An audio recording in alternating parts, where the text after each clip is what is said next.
We falsely think of our country as a democracy when it has evolved into a mediaocracy, where a media that is supposed to check political abuse is part of the political abuse. These commercial entities now vie with the government for authority over our lives. They are not a healthy counterweight to government. They are as big as or bigger than government, and they work closely with government. The most powerful special interest in Washington today is the media, because not only do they give money and lobby and do all the things that industries do in Washington and companies do, but they, of course, control whether or not a politician's mug gets on the tube. Now, that's power. That's the ultimate power in a political realm, is controlling perceptions.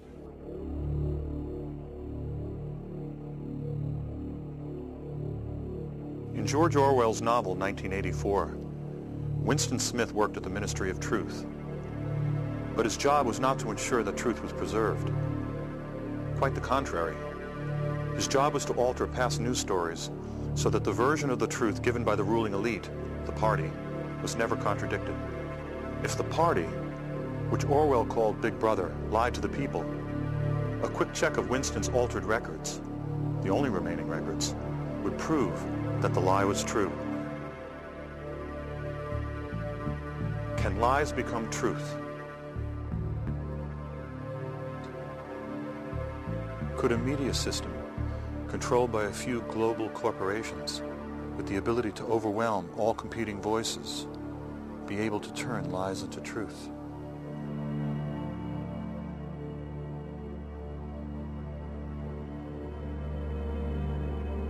These corporations are not answerable to the people.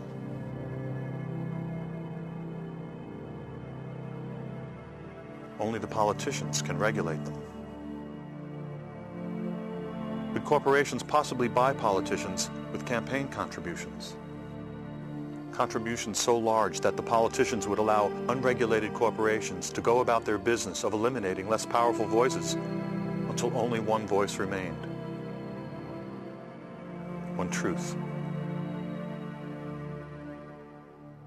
This documentary actually started 20 years ago when I was in graduate film school. It was around the time of the hostage crisis. It seemed to me at the time that the way the news was being covered was changing, and that this was typified by Rupert Murdoch's New York Post. So I went and I interviewed the editor of the New York Post on video, very primitive video. Do you think that you people increase public panic sometimes about shortages? Is it possible? Yeah, yes. I think that's where that's where the panic starts, through the media coverage, through newspaper coverage, television coverage. Do you think that the New York Post tells the true story? Well, sometimes you cannot depend on the media. I think what they create is they create, like gas, you can create a panic, right? New York is a tough town, can be very abrasive. And I'm not a great believer in adding to anyone's anxieties. Peter Mitchellmore was quite candid with me that day. Later I found out why. Are you living? Yes, go I on. became rather incompatible with the newspaper. The paper's fine, it's selling well, but it's not my kind of newspaper anymore. That's it. That day in 1980, we spoke about the hostages and the new phenomenon of the never-ending story. They were finally released the day Reagan was inaugurated. I didn't think anything of this coincidence at the time. 20 years later, a series of extraordinary events took place.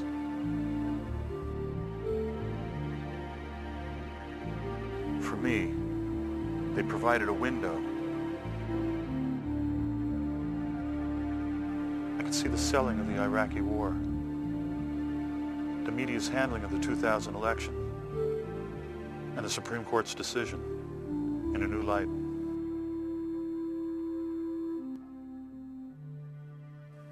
The question became whether there was a pattern in the way stories are covered and then dropped. Had it become easier to purposely manipulate the news? Were they not covering certain stories on purpose? Meanwhile, over the years, I had descended into the third world of independent film. But as it happened, right next to the review of my movie was a review of The Insider, a film about the killing of a news story. I took this as a sign. But how to get at the truth? I read about a man named Charles Lewis, an ex-60 Minutes producer who had created a unique nonpartisan news organization. The Center for Public Integrity broke the Clinton-Lincoln bedroom scandal. He had also done a report on George W. Bush's SEC violations for inside trading. In the 60s, 3 in 4 Americans trusted their government. Today, it's 1 in 4 Americans trust the government.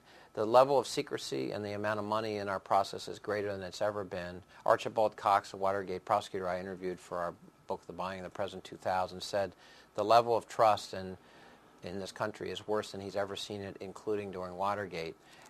People sense, I think, that the financial elites and the political elites have become one and the same, and that the people themselves have no voice in Washington or in their state capitals, that they are somehow being left behind. When we think about democracy, in the United States, we oftentimes, and I think certainly in our media culture and our political culture, the assumption is that the type of democracy we have in the United States is the only type that could possibly exist.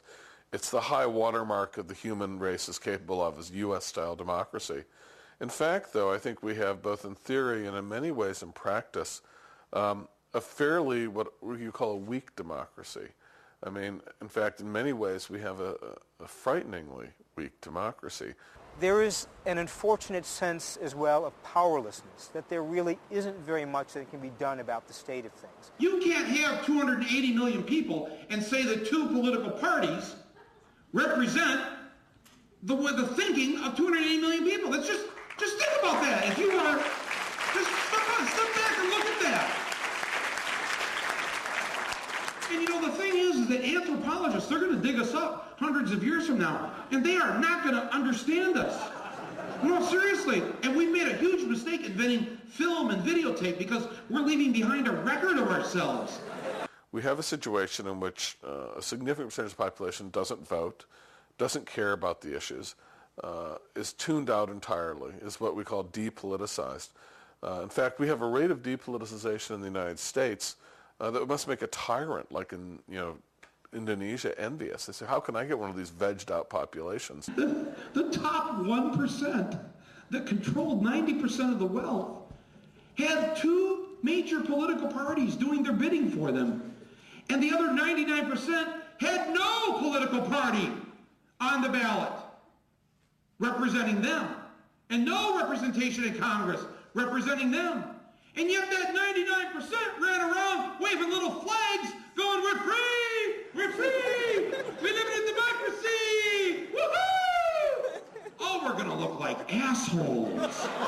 No, seriously, folks. We got to leave a note behind and explain our actions. We have more instant access to information as consumers and as citizens than we've ever had in the history of the country.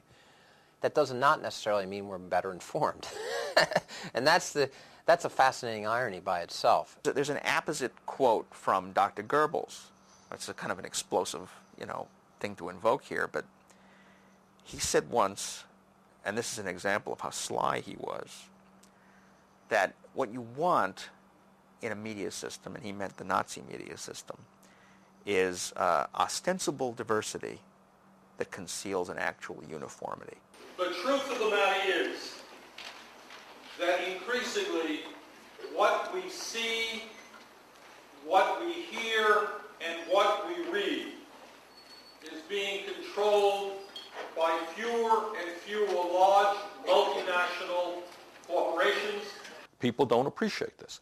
In the last days of the Soviet Union, you had dozens of newspapers, dozens of magazines, all kinds of radio and television stations. The only problem is that all of that media was controlled by the Communist Party of the Soviet Union or the government of the Soviet Union. We are moving in that direction.